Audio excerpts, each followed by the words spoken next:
pole vaulter na sa isang tournament sa Spain.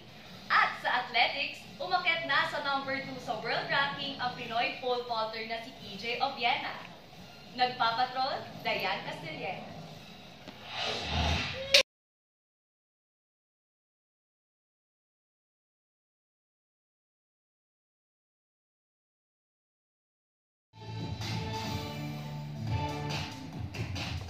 Nakiisa ang ilang former Going Bulilit Stars at Star Magic Freshies sa advocacy para protektahan ang kalikasan. Nagpapatrol, Ana Cerezo. Wait, dito po tayo.